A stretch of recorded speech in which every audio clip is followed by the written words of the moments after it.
Bonjour à tous. Donc, tout d'abord, un grand merci à l'hôte de ce soir qui est l'ULiège. Pour ce soir, moi, je suis un peu le pont entre les institutions et le monde académique. Je m'appelle Nabil, je suis en dernière année de doctorat, UMONS ULB, et j'ai eu la chance déjà d'avoir d'expérience au sein des institutions européennes. En quelques mots, mon but, c'est simplement d'être un facilitateur pour, démystifier cet accès-là et montrer en fait que c'est vraiment possible et que vous êtes beaucoup plus proche que vous ne le pensez. Tout d'abord, un petit mot du représentant de WBI, M. Luc Pack, qui va vous montrer que WBI est vraiment un pont entre l'international, le monde européen et la Wallonie. Mais ça, je lui laisserai expliquer plus en détail. Ensuite, on a l'honneur, vous ne le connaissez pas, mais c'est une des rockstars des institutions européennes, un des représentants de l'EPSO, qui va justement, et je ne vais pas spoiler, mais donner tous les petits astuces, vraiment démystifier comment concrètement avoir accès et participer à des sélections européennes. Ensuite, on aura un véritable témoignage de Samia, qui justement est une alumni de ULiège, donc on ne peut pas être plus concret. Et là, je vous rappellerai les règles du jeu. On veut que ce soit sincère, transparent, vrai.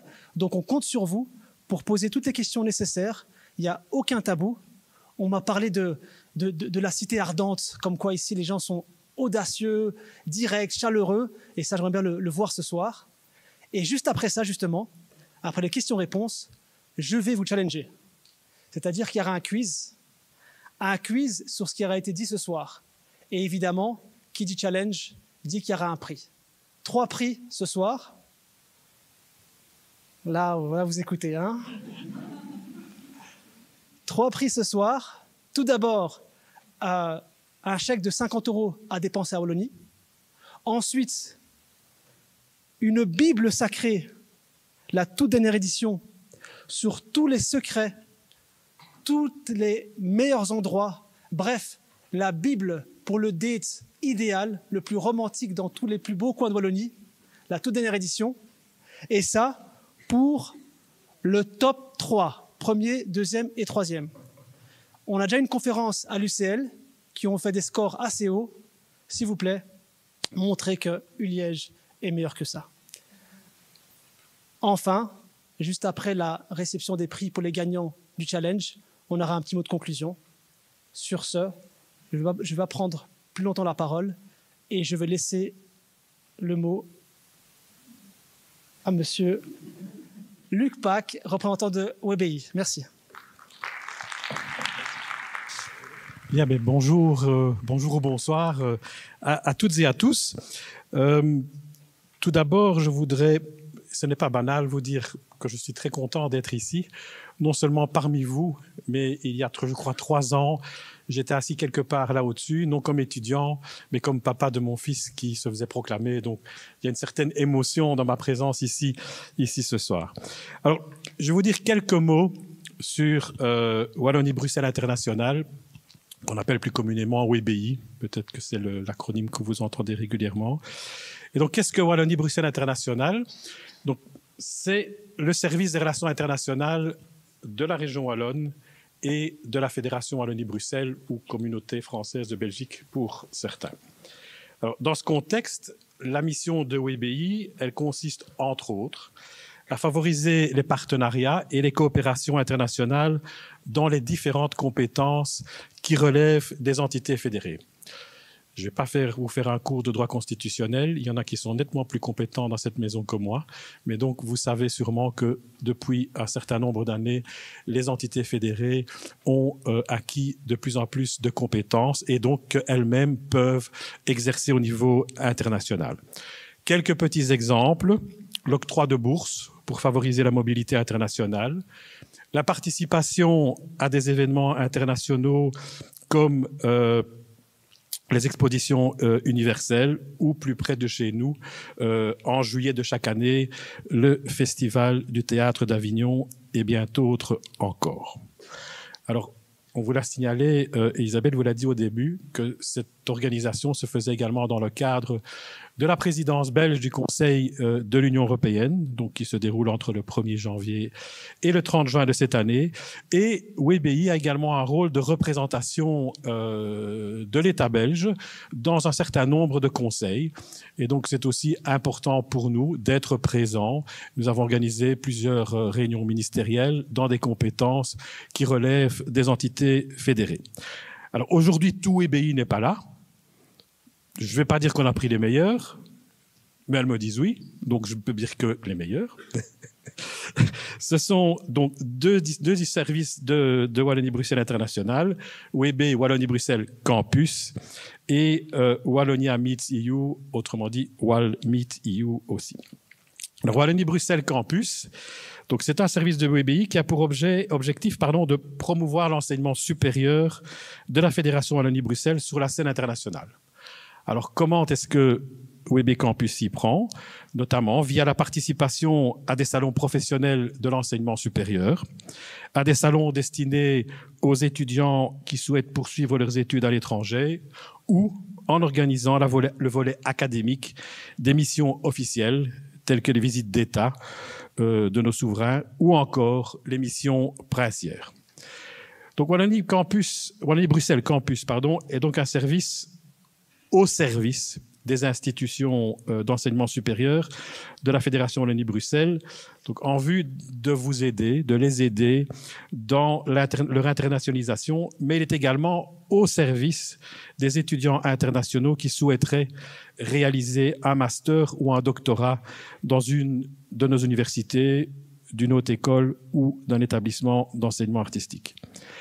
Alors, si nous sommes ici ce soir, c'est aussi dans le cadre de la promotion de notre enseignement supérieur et de ses diplômés, de ses futurs diplômés, sur la scène internationale et plus particulièrement sur la scène européenne. Il est en effet important de pouvoir montrer que nos institutions d'enseignement supérieur dispensent des formations d'excellence et que de ce fait, leurs diplômés ont une place à prendre dans les instances de décision internationales et plus particulièrement dans ce qui nous occupe ce soir, les institutions européennes. Alors, outre les deux magnifiques roll-up à ma gauche et à votre droite, vous avez sûrement pu voir et ne pas rater le superbe roll-up de Wallonia Meets EU. Vous avez un QR code au bas du roll-up qui vous renvoie vers le site. Alors, c'est également un dispositif de WBI. Alors, il vise à aider les acteurs à s'intégrer dans les initiatives européennes. Alors, par acteurs, nous entendons les chercheurs, les académiques, mais également les entreprises, les centres de recherche, les structures publiques et le monde associatif et bien entendu les étudiants.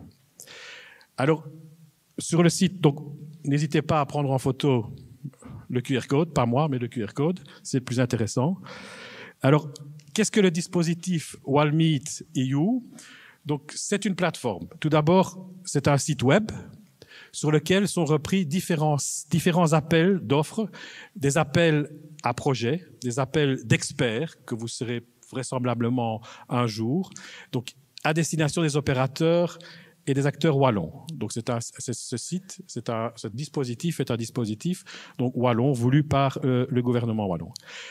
À côté de ce site, il y a également une plateforme qui permet de connecter entre elles les administrations impliquées et les différents services qui sont impliqués dans le financement européen et donc pour partager les informations pertinentes. Une des missions de WalMeet EU, c'est le cas aujourd'hui, c'est d'organiser des événements de mise en réseau. Alors, ça peut être avec des acteurs externes, qu'ils soient membres ou non de la plateforme, ou par la collaboration avec les différents membres de la plateforme. Donc, comme je l'ai dit, les événements, nous organisons également des événements, et donc celui d'aujourd'hui, avec la réactivité très rapide d'EPSO, qui a répondu à la proposition, l'accueil évidemment, l'organisation pratique de l'Université de Liège et le dynamisme de notre ambassadeur étudiant d'EPSO, Nabil, qui sera le monsieur loyal de ce début de soirée. Mais comme j'ai vu qu'il s'adresse également à des rockstars, je pourrais dire que ce sera peut-être le Nikos de cette soirée. Enfin, parce que ce n'est pas moi que vous êtes venu écouter aujourd'hui, avant de céder la parole aux différents intervenants, je tiens, ainsi que toute l'équipe de WBI, que je remercie également, à vous remercier toutes et tous pour votre présence, et plus particulièrement EPSO, les témoins et anciens étudiants, ou encore qui sont soit encore ou qui ne sont plus en fonction des institutions européennes. Et donc, je vous encourage vivement à échanger avec eux et vous souhaite une excellente séance. Merci beaucoup. Bonsoir tout le monde. Bonsoir. J'ai été présenté ou annoncé comme rockstar. Bon, au moins j'ai le micro Michael Jackson, mais là, je crois que la comparaison s'arrête là. Je vais pas tenter un moonwalk. Je vais juste vous expliquer les opportunités de carrière au sein des institutions européennes. Je vais vous parler des différentes institutions où vous pouvez travailler. Je vais vous parler des différents profils qu'on cherche. Je vais vous parler des différents opportunités de travail et la façon comment adhérer à la fonction publique. Donc, je vais parler, disons, 20, 25, peut-être 30 minutes. Et après, vous aurez l'opportunité de me poser des questions. Si vous avez des questions pendant que je parle, n'hésitez pas. On a des micros qu'on peut un peu distribuer pour que vous pouvez poser vos questions. Je m'appelle Koen Hendricks et je travaille à EPSO. Est-ce qu'il y a dans la salle ici des gens qui connaissent EPSO? Je peux voir des mains à l'air? Pas trop. Donc, EPSO, c'est le European Personnel Selection Office, donc l'office européen qui sélectionne le personnel pour les institutions européennes, donc justement la thématique de cette soirée. Nous avons en total 10 institutions pour lesquelles nous sélectionnons le personnel. Donc, c'est un peu un système en deux phases. EPSO sélectionne le personnel et puis les gens qui sont sélectionnés par nous sont, disons, donnés aux institutions qui vont ensuite les recruter. Donc, c'est un système en deux phases.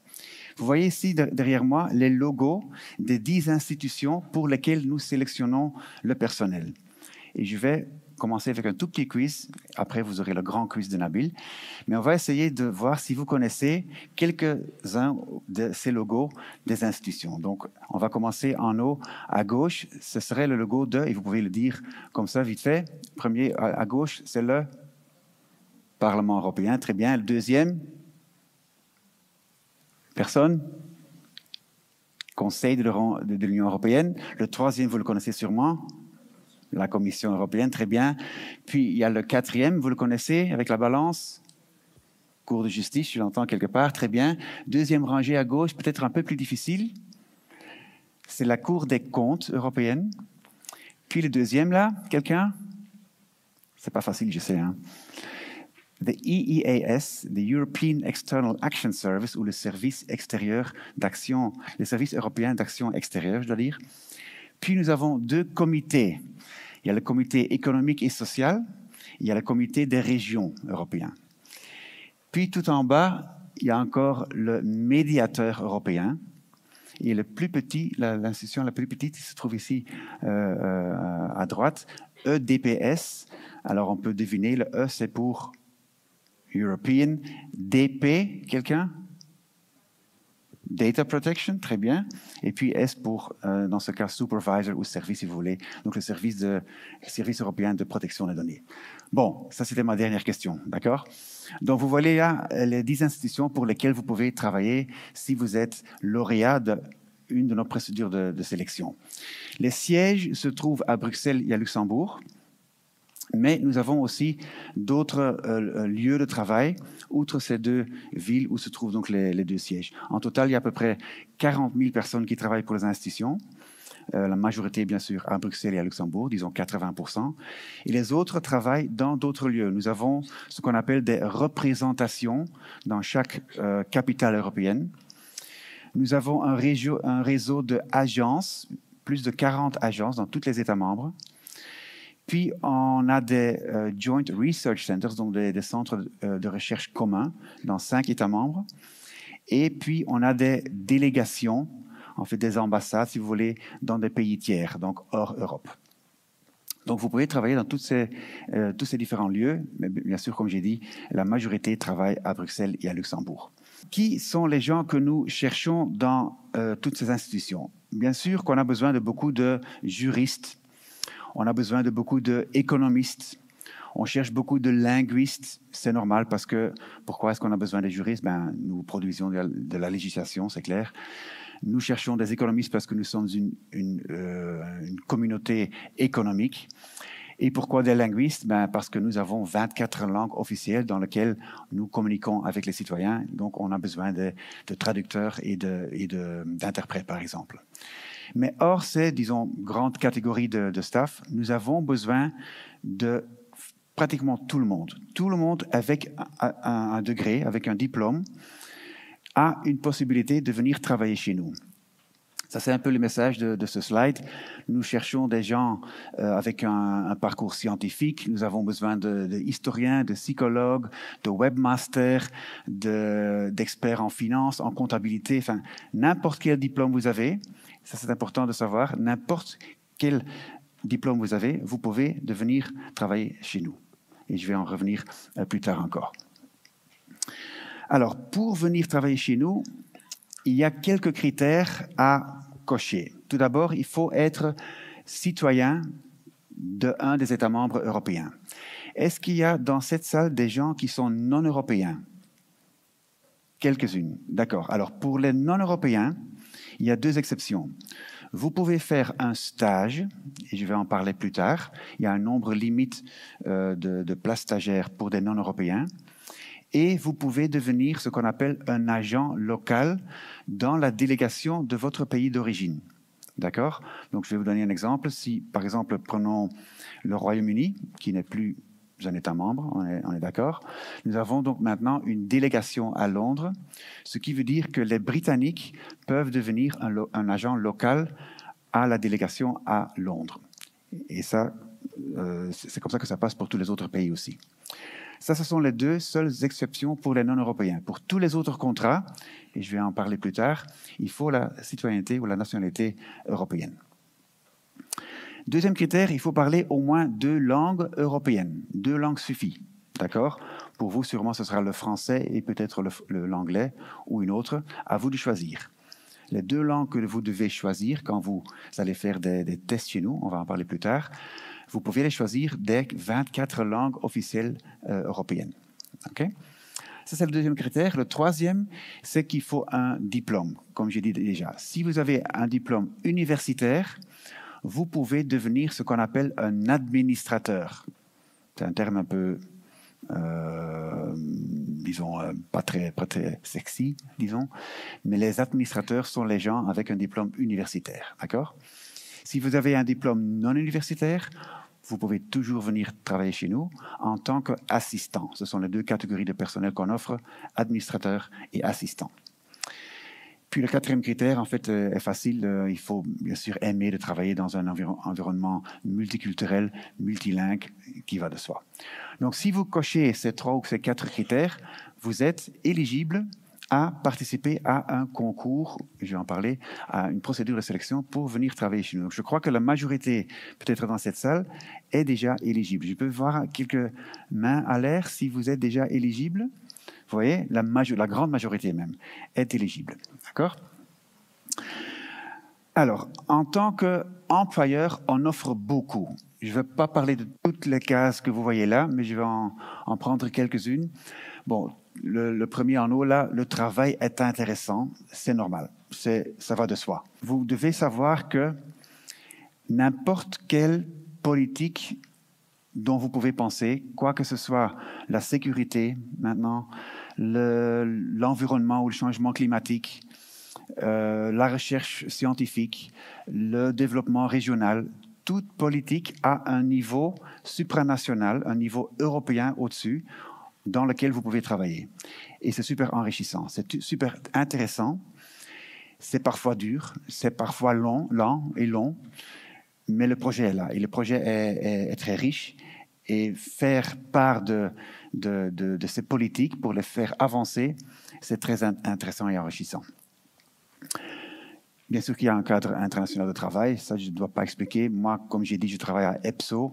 Nous sommes assez petits en tant qu'office, nous sommes 120 personnes. Et déjà, dans ce petit groupe, nous sommes, je crois, 22 ou 23 nationalités différentes. Donc, c'est très divers, ce qui est de nouveau enrichissant. Vous pouvez vous développer personnellement et professionnellement en travaillant chez nous. Très intéressant aussi. Donc, dès que vous êtes chez nous, vous travaillez, il y a un catalogue de cours auxquels vous pouvez vous inscrire pour apprendre de nouvelles langues, de nouvelles compétences, quoi que ce soit sur comptabilité ou IT ou des soft skills. Enfin, il y a tout un catalogue. Les cours sont gratuits pendant les heures de travail et ainsi vous pouvez vraiment vous développer personnellement et professionnellement en vue de votre carrière future. Les conditions de travail sont flexibles, ça veut dire que maintenant on travaille, disons, mi-temps au bureau à Bruxelles et mi-temps de chez nous. Et en plus, les heures de travail sont assez flexibles aussi.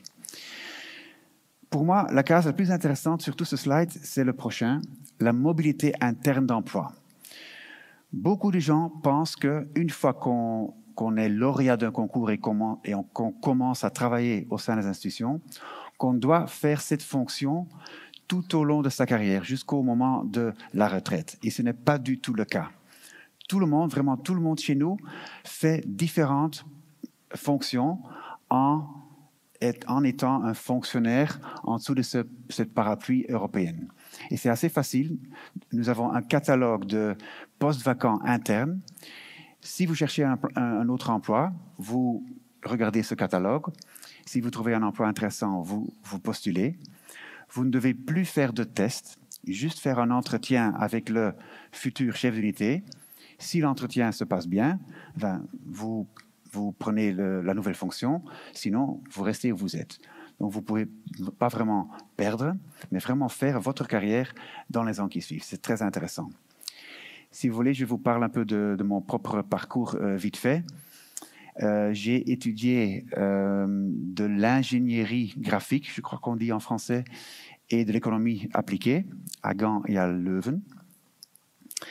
J'ai travaillé dans quelques maisons d'édition belges néerlandophones.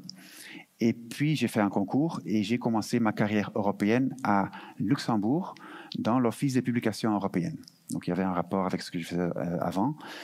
Puis, après 3 ans, j'ai changé de service, d'institution et de lieu de travail. Je suis venu à Bruxelles, où j'ai travaillé pendant 3 ans, je crois aussi, à la DG, la Direction générale d'emploi et d'affaires sociales.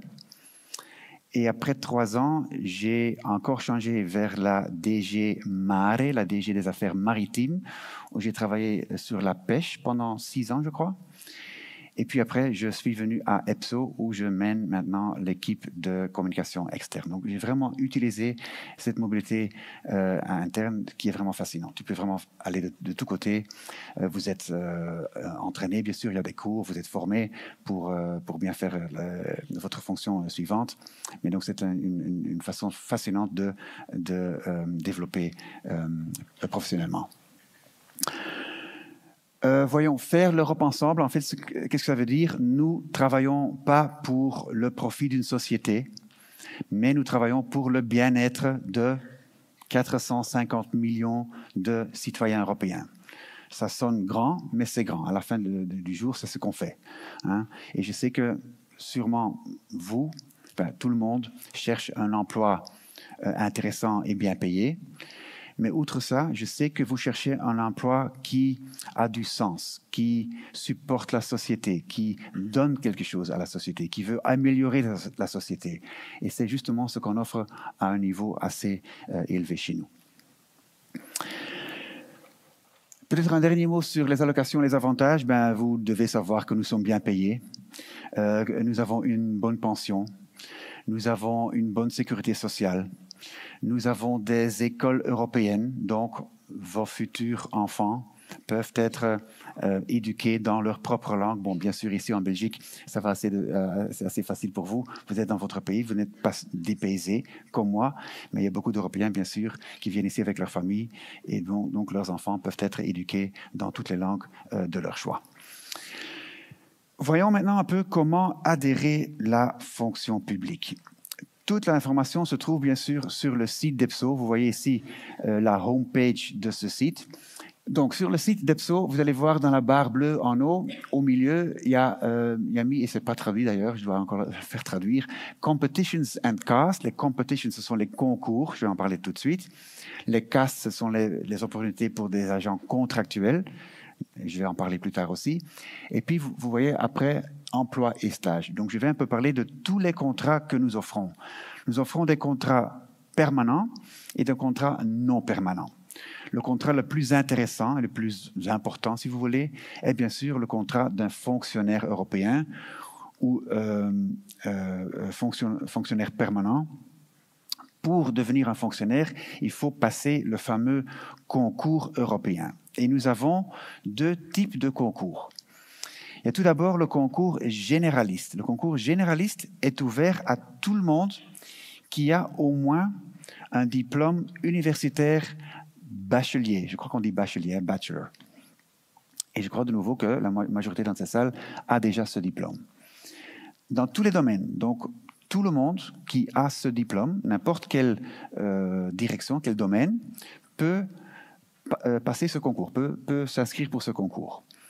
Il est organisé ou offert au grade AD5. AD, ça veut dire administrateur, d'accord? On en a parlé plus tôt. 5 est le grade de base, donc il ne faut pas d'expérience professionnelle pour être éligible à ce concours.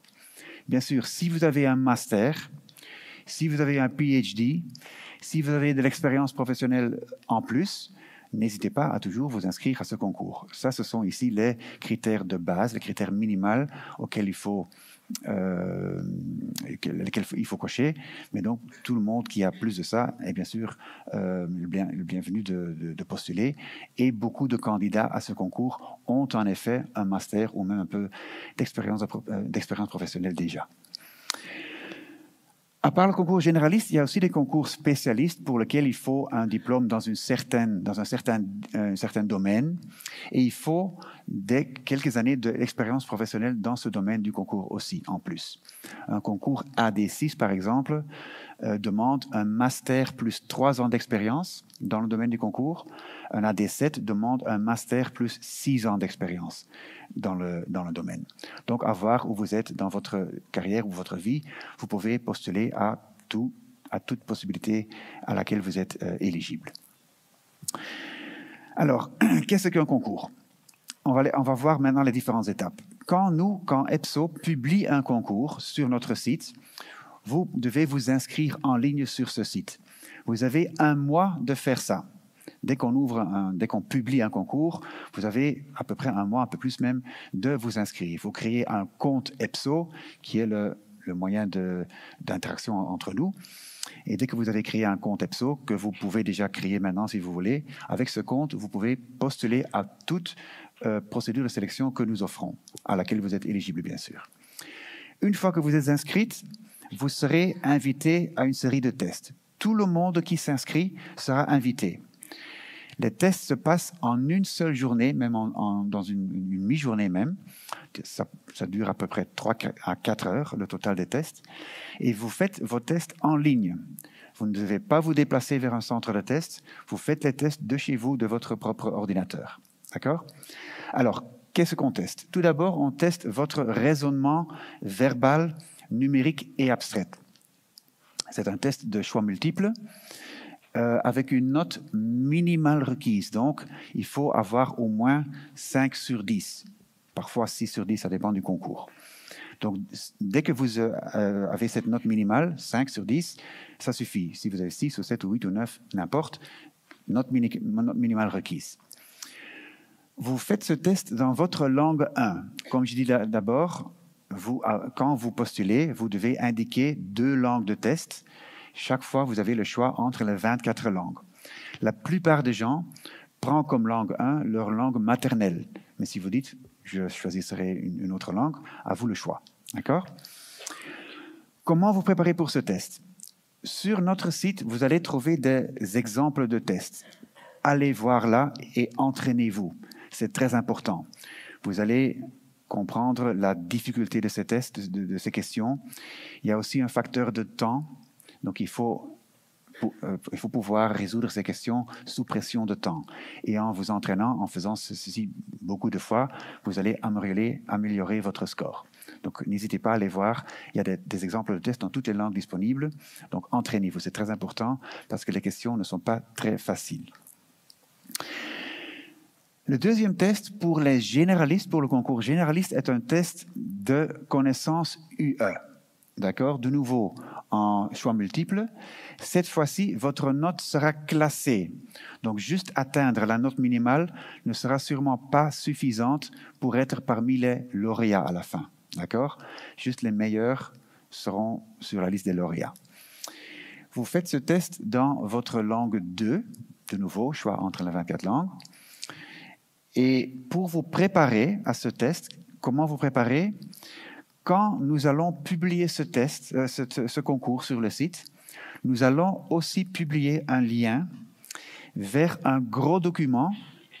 Et je dis gros parce qu'il est gros, il est 5 à 600 pages. Mais ce document est le document de base duquel nous tirons ou nous faisons les questions. Donc vous avez le matériel d'étude à votre disposition pour vous préparer à ce test. D'accord? Il sera disponible dans toutes les langues de nouveau, donc à vous de choisir dans quelle langue vous faites ce test. Pour les concours spécialistes, bien sûr, nous allons tester la connaissance du domaine du concours, ça va de soi. En question choix multiple, notes classées et langue 2 aussi. Le troisième test est un test écrit où nous allons tester votre connaissance ou votre habilité de communiquer en écrit, en votre deuxième langue. Et c'est un test ouvert, un genre essai que vous devez écrire sur un sujet donné. Le sujet pour les généralistes sera un sujet européen, bien sûr, qui a affaire avec la communauté européenne ou l'Union européenne. Le sujet sera prépublié, donc quelques jours avant le test, vous aurez le sujet, donc vous pouvez aussi vous préparer à ce type de test. Et comme j'ai dit, ce sera un test ouvert, donc juste un essai à écrire. D'accord? Pour les concours spécialistes, bien sûr, le sujet sera dans le domaine du concours. Donc ça, ce sont les 3 tests à faire dans la même journée, l'une après l'autre. Qui seront les lauréats? Ceux qui ont la note minimale au premier et troisième test et qui ont les meilleures notes dans le deuxième test. Ça, ce sont les lauréats. Nous publions cette liste de lauréats qui est ensuite la base de recrutement. Comme j'ai dit au tout début, EPSO sélectionne ces gens, produit ces listes de lauréats et nous, EPSO, nous donnons ces listes aux institutions et quand eux ont des postes vacants, ils vont scanner la liste. Il n'y a pas d'ordre sur la liste, il n'y a pas de lauréat numéro 1 et lauréat numéro 100. Tout le monde est égal, mais bien sûr, tout le monde a son propre CV. Et basé au CV, quand il y a un poste vacant à remplir, les recruteurs vont inviter 3, 4, 5 personnes à un entretien et puis voir qui de ces personnes est la meilleure placée pour remplir le poste. Le meilleur sera offert le poste et peut commencer à travailler. Les autres restent sur la liste et seront offerts un poste plus tard dans l'année. Le but est de recruter tout le monde dans l'an qui suit à la publication de cette liste. D'accord? Maintenant, si après ce temps, il y a toujours des gens qui restent sur cette liste de réserve, cette liste de lauréats, on prolonge la validité de la liste pour offrir des postes à ces gens aussi. La façon, comme je l'explique, a l'air d'être assez passif. Vous êtes sur la liste et vous devez attendre un coup de fil pour être offert un poste. Si jamais vous êtes sur une liste en tant que lauréat, vous pouvez être un peu proactif. Vous pouvez vous-même envoyer votre CV à plusieurs services où vous aimeriez travailler. Comment trouver les adresses e-mail? Quand vous cherchez le EU Who is Who, vous allez trouver la directoire de toute l'Union européenne avec les noms des responsables des chefs d'unité et des ressources humaines. vous pouvez leur écrire et dire, voilà, je suis telle personne, ça c'est mon CV, je suis lauréat dans tel et tel concours, je suis disponible à partir de telle date, ça c'est moi. Et si jamais ces services ont un poste à remplir, ils peuvent utiliser votre information à vous contacter. Ce que vous pouvez faire aussi, c'est de contacter votre représentation permanente belge dans votre cas plusieurs. Cette représentation permanente a bien sûr des contacts et des yeux et des oreilles au sein des institutions et peut vous guider à trouver un emploi un peu plus vite que quelqu'un d'autre sur la même liste.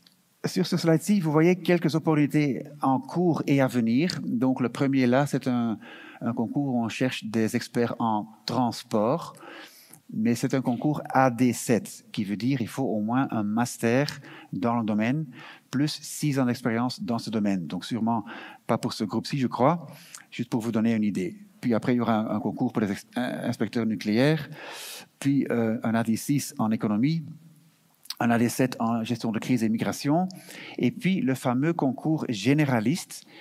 Vous pouvez cibler ce concours-là. Vous voyez qu'il n'y a pas encore de date spécifique publiée. Normalement, nous allons publier ce concours généraliste à la fin de cette année. Donc, gardez un œil sur notre site, les mois octobre, novembre, décembre, ou suivez-nous. Si vous suivez-nous sur les médias sociaux, si vous suivez EU Careers sur LinkedIn, sur Facebook, Instagram, enfin on a un peu partout, nous allons vous donner bien sûr toutes les informations nécessaires. Vous n'allez pas rater cette opportunité. OK?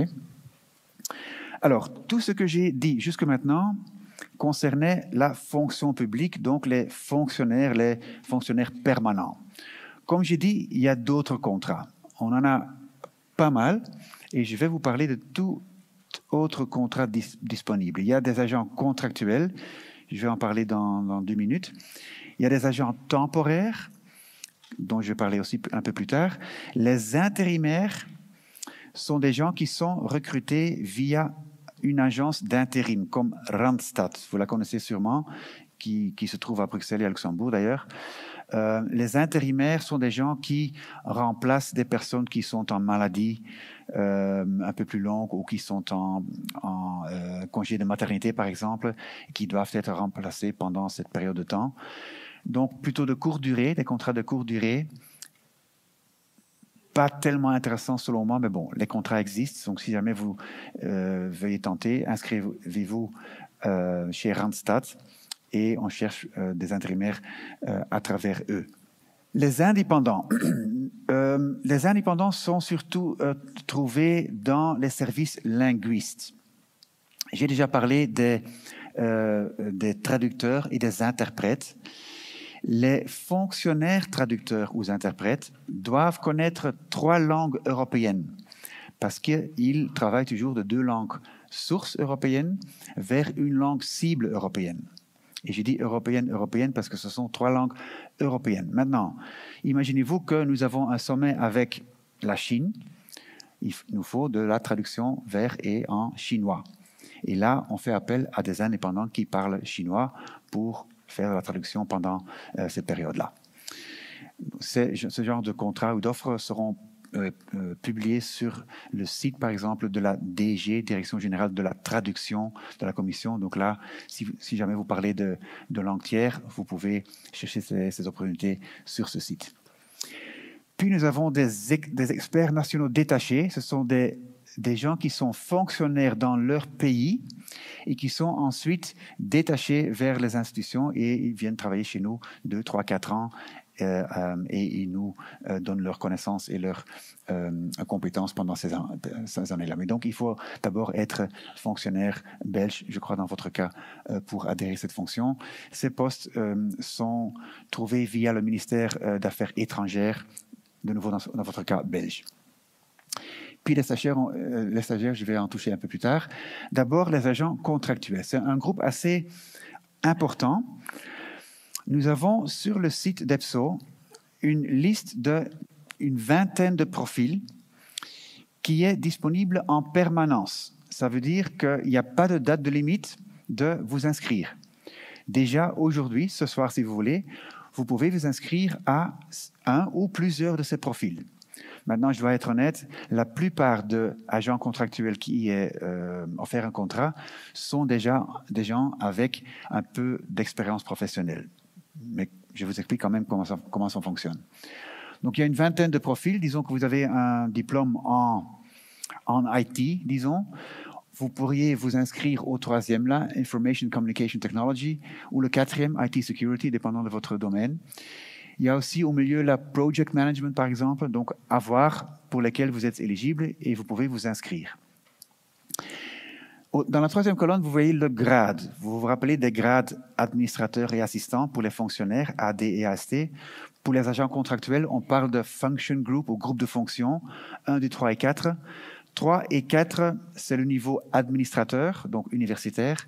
Niveau groupe de fonction 1 et 2, c'est plutôt au niveau assistant ou non universitaire. D'accord? Comme je dis, il n'y a pas de deadline pour s'inscrire.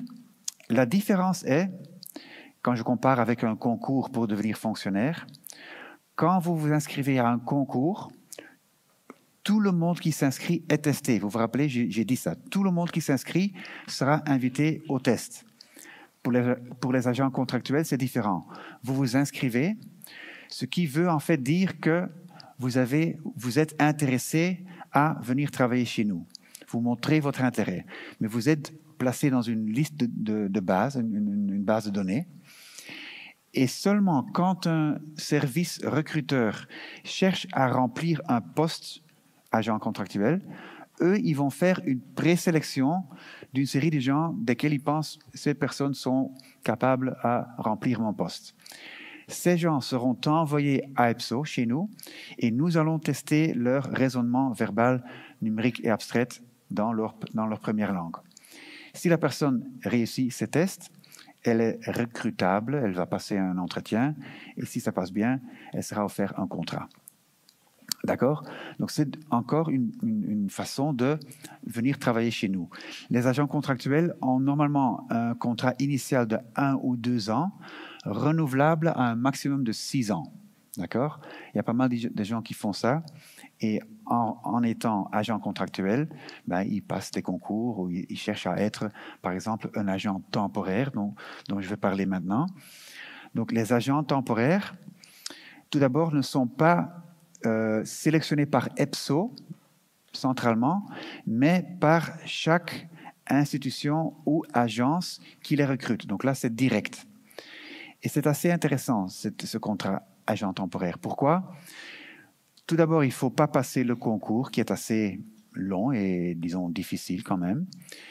Les agents temporaires sont sélectionnés sur CV et entretien, bien sûr. Parfois, il y a une étude de cas à faire aussi. Mais ils ont un contrat qui s'appelle temporaire, de nouveau, normalement un contrat initial de, disons, 2 ans, renouvelable une fois. La deuxième fois, quand ce contrat est renouvelé, dans différentes agences, pas dans les institutions, mais dans les agences, ce contrat peut devenir un contrat indéterminé. Assez intéressant. Vous êtes appelé agent temporaire, mais c'est en fait un agent temporaire à vie. D'accord? Mais il faut travailler dans une agence pour avoir un tel contrat, pas dans une institution. Mais il y a une quarantaine d'agences à Bruxelles, mais aussi dans tous les autres pays de l'Union européenne. Assez intéressant parce que, par exemple, les salaires sont au même niveau des fonctionnaires. Pour les agents contractuels, les salaires sont un peu plus basses. OK? Donc, où trouver ces opportunités de travail? Sous emploi et stage, vous voyez, il y a des agents sur non-permanent contracts à la commission, aux autres institutions et aux agences. Et là, vous allez trouver une liste d'une centaine de différents postes agents temporaires auxquels vous pouvez postuler. Parfois aussi déjà en grade AD5. Donc, allez surfer un peu, allez voir ce qu'il y a dans votre domaine et voyez si vous êtes éligible ou si ça vous intéresse. Alors, un dernier mot sur les stages. Donc, de nouveau, les stagiaires ne sont pas sélectionnés par EPSO, mais par chaque institution ou agence qui les recrute et qui les offre un stage. Toutes les institutions et les agences offrent des stages. Il y a donc une dizaine d'institutions, une quarantaine d'agences, donc une cinquantaine d'opportunités pour faire un stage. Vous trouvez tous les liens sur le site d'EPSO. Donc, c'est aussi facilement googlable. Hein. Si vous googlez stage Commission européenne, ben, vous allez tomber sur la page d'enregistrement du stage de la Commission. Et d'ailleurs, je vais vous donner juste l'exemple de la Commission. Pourquoi je vous donne l'exemple de la Commission? Ben, parce que c'est le stage le plus vaste, au monde même. Ils ont donc 1800, voire 2000 stagiaires par an. C'est vraiment énorme. En 2 stages. Un stage commence chaque année au mois de mars pour 5 mois et le deuxième commence au mois d'octobre pour 5 mois. Il faut bien sûr s'inscrire à temps et je vais vous montrer quand c'est. Donc chaque été, vous pouvez vous inscrire pour le stage de mars de l'année suivante et chaque, disons, février-mars, vous pouvez vous enregistrer pour le stage de octobre. Pour le stage de Parlement européen, je crois qu'au mois de mai, vous pouvez vous inscrire pour octobre. Et puis en octobre pour mars, c'est comme ça? C'est comme ça. Hein? Bon, allez voir un peu partout parce que toutes les institutions et les agences ont des périodes un peu différentes. Vous allez les trouver via les liens sur le site, bien sûr. Il faut au moins un diplôme bachelier. Il faut au moins 2 langues, dont une est français, anglais ou allemand. Évident pour vous. Comme j'ai dit, il y a certains postes, donc un petit nombre de postes libres aux non-européens. Il n'y a pas de limite d'âge. En fait, pour aucun des contrats, il y a une limite d'âge. Jamais. Donc, vous pouvez postuler jusqu'à l'âge de 67. Ça vous va? Je crois bien, non? Comment faire? Donc, il faut en fait vous inscrire en ligne. Un petit astuce ou tip de ma part. Faites votre application la plus riche possible. Ne soyez pas trop concis. Mettez le plus possible. Bien sûr, mettez tous vos diplômes, mettez votre expérience professionnelle si vous en avez. Avez-vous fait un Erasmus? Mentionnez-le. Du volontariat? Mentionnez-le. Des stages à l'étranger? Toutes vos langues que vous parlez, mentionnez-les parce que vous adhérez, vous recevez des points pour tout ça. Et comme ça, vous avancez dans le système. Il n'y a pas de test à faire. C'est vraiment une sélection basée sur application et CV. Une fois que vous êtes avancé jusqu'au stade présélection, vous êtes dans le Blue Book. Le Blue Book, le stage Blue Book, c'est le stage de la commission. Vous êtes candidat stagiaire et à ce moment, vous pouvez postuler vous-même auprès de 3 services de votre choix. Hein, donc, à vous de choisir à quel service vous aimeriez faire un stage. Et dès qu'il y a des postes disponibles, il y aura un petit entretien pour voir si vous êtes la meilleure placée pour le poste offert. Et comme ça, on essaye de placer tous les stagiaires au poste disponible. On a une quarantaine de DG ou de services différents. Donc, toutes les politiques ont un service ou une direction générale.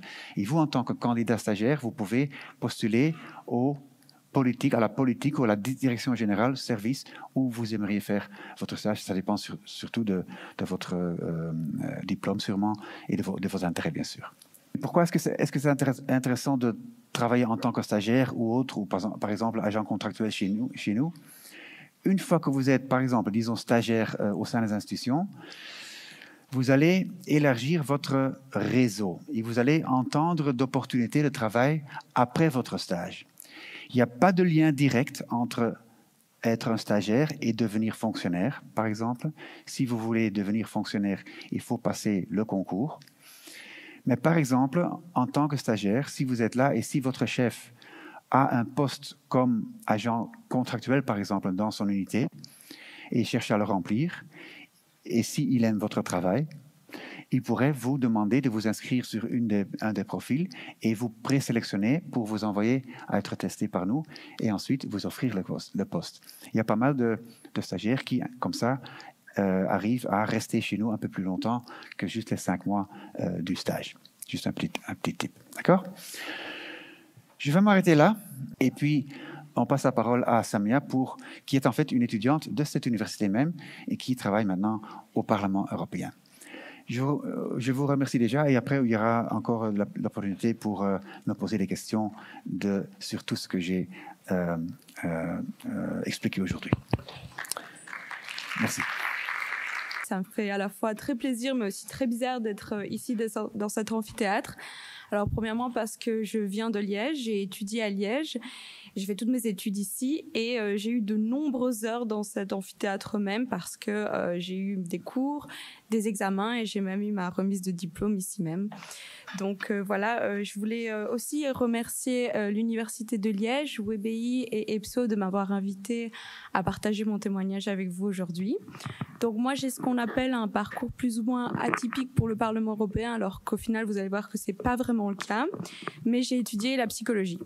Donc j'ai commencé un bachelier en psychologie orientation générale et en 3e année nous avions un stage à effectuer.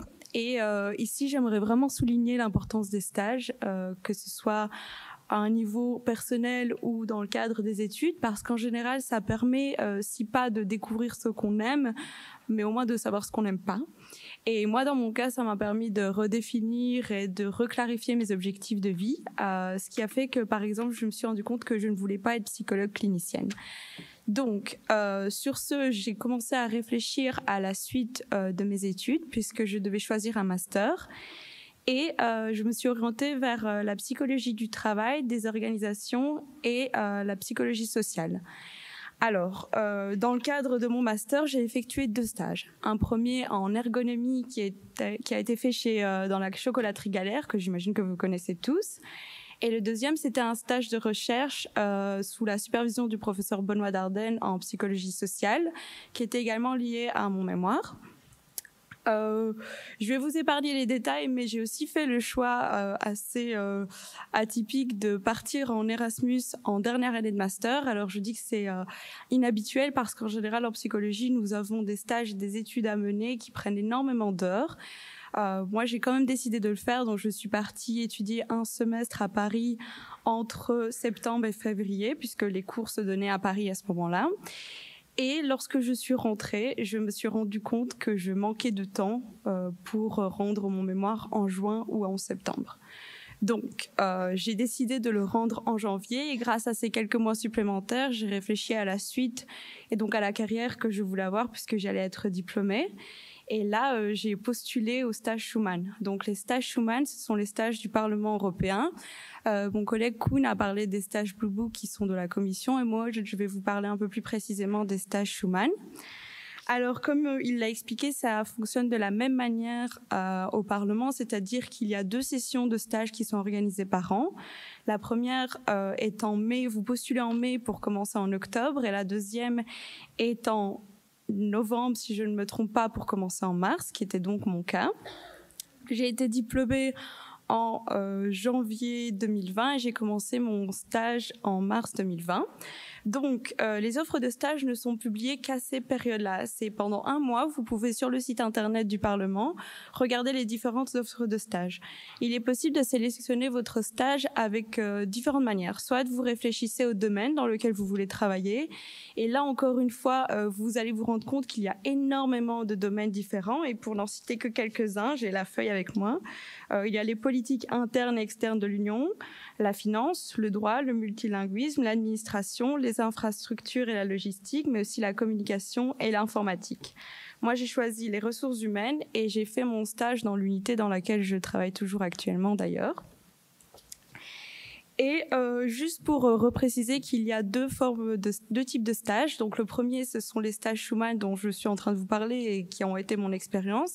Et le deuxième, c'est travailler pour un ou une eurodéputée et les groupes politiques. Mais ça se fait un petit peu différemment parce que dans ce cas-là, vous postulez directement, vous envoyez votre lettre de motivation, votre CV directement auprès de l'eurodéputé. Et puis après, vous décidez avec lui ou elle les différentes modalités comme le salaire, la date de début, la date de fin, tous les détails. Alors que les stages Schuman, c'est un petit peu plus cadré, c'est 5 mois avec une possibilité d'extension de 3 mois. Vous êtes rémunéré, évidemment, et je dois dire que c'est un travail à plein temps. Vous faites 40 heures par semaine. Donc, certaines personnes décident de le faire pendant leurs études, d'autres décident de le faire comme moi après leurs études, et puis aussi il y a des stagiaires qui décident tout simplement à un moment d'avoir une reconversion professionnelle et en fait, après quelques années, décident qu'ils veulent voir ce que c'est de travailler pour les institutions européennes, postulent, sont pris en tant que stagiaires et donc c'est une porte d'entrée pour travailler au Parlement. Alors, pour les conditions pour pouvoir postuler à un stage sont similaires à celles d'un Blue Book. Il faut avoir plus de 18 ans, il faut maîtriser plus de 2 langues. Et puis pour tout le reste, moi je vous conseille vraiment de regarder directement sur le site internet, comme ça vous avez tous les détails. Pour parler de mon expérience professionnelle personnelle, j'ai donc commencé mon stage en mars 2020 et comme vous vous en doutez, c'était donc 2 semaines après, on a eu la pandémie et la Covid et ce qui a fait que mon expérience de stage a été légèrement différente de celle à quoi je m'attendais. J'ai quasiment tout fait en télétravail, j'ai malheureusement pas vraiment pu profiter des avantages qu'un stage au Parlement offre, c'est-à-dire le networking, les conférences, les différents événements, même s'il y avait pas mal de choses qui étaient organisées en ligne. Mais malgré tout ça, j'ai tout de même eu une extension de stage de 3 mois. Et à la fin de mon stage, j'ai eu une offre. Alors, il faut savoir que ici, c'est un choix personnel qui a été fait, mais j'ai refusé l'offre puisqu'elle ne correspondait pas à mes attentes et elle ne correspondait pas aussi à mon niveau de diplôme. Et j'ai été travailler 6 mois dans le privé. Alors, j'ai pas été travailler très loin parce qu'en fait, je travaillais pour une agence de recrutement qui recrute exclusivement pour la Commission et le Parlement. Et 6 mois après, j'ai été recontactée par la même unité, en fait, parce qu'un poste venait de s'ouvrir. Et j'ai évidemment accepté. Donc, voilà. Aujourd'hui, ça fait plus ou moins 3 ans que je travaille dans cette unité. Et en fait, le nom de l'unité, c'est l'unité sélection et recherche de talent. Nous faisons plus ou moins la même chose qu'EPSO dans la mesure où nous organisons des concours, mais pour les personnes qui souhaitent travailler pour le Parlement. Donc là où EPSO va faire le recrutement pour toutes les institutions et pour toutes les agences, nous c'est pour les personnes, c'est propre au Parlement européen. Et on fait aussi des différentes activités d'outreach comme aujourd'hui, c'est-à-dire aller à la rencontre des étudiants, mais aussi de différentes personnes et différents profils pour faire la promotion du Parlement et des institutions. Alors juste avant de conclure, je voulais un petit peu mettre en exergue les points positifs de travailler pour le Parlement, notamment, mais aussi les institutions. Premièrement, en tant que Belge, j'ai pas été très loin, donc je vis maintenant à Bruxelles et je travaille à Bruxelles. Et pourtant, j'ai la chance de travailler dans un environnement multiculturel et multilingue, ce que je trouve assez extraordinaire. Et puis, il y a aussi le fait en prenant mon café, de pouvoir croiser des députés européens et européennes. Donc, c'est assez chouette. Plus le fait d'être tout le temps dans l'actualité, en particulier avec les élections européennes qui vont arriver. Et la dernière chose aussi, je pense que ça a été souligné par Koen, c'est tout simplement le fait d'avoir un sens dans son travail. Voilà, moi, je sais que c'était quelque chose qui me tenait à cœur et je sais que à ma manière, avec ma petite contribution, j'essaie de participer au bon fonctionnement de l'Union européenne. Voilà, je vous remercie pour votre attention. C'est le dernier moment justement pour échanger, poser vos questions, à la fois sur le quotidien de quelqu'un qui travaille au Parlement et à la fois sur quelqu'un qui recrute et qui connaît tous les chemins pour arriver dans une institution européenne. Donc, c'est maintenant votre tour. On va passer avec les micros. Pour les endroits où on ne s'est pas passé, n'hésitez pas à parler bien fort. Je me demandais simplement, en fait, pour les nouveaux collaborateurs, c'est vrai que, bon, voilà, ça paraît quand même assez impressionnant. Donc, je me demandais comment est-ce que l'intégration, justement, d'un nouveau collaborateur se déroulait au sein de vos institutions. Le premier jour au sein du Parlement, il y a un accueil qui est fait, un accompagnement. Il y a aussi des visites qui sont organisées pour les personnes qui ne sont pas forcément familières avec les différents lieux. Donc, il y a des visites qui sont organisées à Strasbourg, Luxembourg, pour qu'on puisse découvrir le fonctionnement. Et puis, je sais aussi qu'on a, par exemple, une unité qui est là et qui répond à vos demandes. Et enfin, je dois mentionner qu'au Parlement, je ne sais pas si c'est le cas à la Commission, mais on a un programme de mentoring. Donc, en fait, dès qu'on arrive, on a une personne plus expérimentée avec qui on est mis en contact et qu'on peut rencontrer régulièrement pour des cafés et qui nous guide d'une certaine manière. Voilà. Bonjour, merci pour vos explications. Je suis pas sûre d'avoir compris. Je me demandais si tous les tests sont bien en ligne, y compris même la rédaction. On ne doit jamais venir à Bruxelles pour les tests. Donc, en effet, vous avez bien compris. Donc, les 3 tests se font en ligne, en une même journée, même mi-journée même. Vous faites le premier test prend 40 minutes, le deuxième, je crois, 45, et le troisième aussi 45 minutes. C'est un peu ça. Vous pouvez prendre des pauses entre les tests. Si vous désirez ne pas prendre de pause, vous pouvez le faire l'une après l'autre. Mais vous faites tout online, en ligne. Il n'y a pas de tests oraux. Bien sûr, il y aura l'entretien qui sera fait en oral. Mais là, de nouveau, ça se passe ou bien, ça dépend du recruteur, ou bien en présentiel, ou bien en ligne, ça dépend. Mais donc, les tests, la procédure de sélection se fait uniquement en ligne, en effet. Je me demandais si vous proposez des aménagements, par exemple, raisonnables pour les personnes en situation de handicap. En effet, l'inclusion et l'égalité est très haut sur l'agenda. Donc, dès le début, dès le fait que quelqu'un veut participer à un concours, quand cette personne s'inscrit, il y a, je crois même sur la première ou la deuxième page, une case où on peut décrire ce dont on a besoin en tant qu'accommodation. Et puis nous, en tant qu'organisateurs de tests, on fait que cette personne puisse faire ses tests avec les besoins nécessaires pour le pouvoir faire comme toutes les autres personnes. Une fois qu'une personne avec, par exemple, un handicap est recrutée, cette personne, de nouveau, aura tous les besoins. Par exemple, on a un collègue aveugle chez nous, et cette personne, il a le matériel au bureau et même chez lui pour pouvoir travailler comme n'importe qui. Tout le monde a vraiment les mêmes chances, et j'en profite pour en parler des quotas. La question se pose parfois s'il y a des quotas nationaux pour venir travailler chez nous. Eh bien, il n'y a pas de quotas nationaux. Donc, tout le monde est vraiment égal. Tout le monde commence, tout le monde s'inscrit au test, et les meilleurs gagnent les postes, on va dire. Bien sûr qu'il y a des pays qui sont surreprésentés, il y a des pays qui sont sous-représentés. La Belgique, notre pays, est surreprésenté, mais ça ne veut donc pas dire que les Belges ont moins de chances de travailler chez nous. Les meilleurs gagnent, et les Belges sont bien placés, leur formation est de bonne qualité, ils parlent les langues, il y a la proximité aussi, donc c'est pour ça qu'il y a beaucoup de Belges, mais nous sommes bons, nous sommes bien. Donc nous voilà.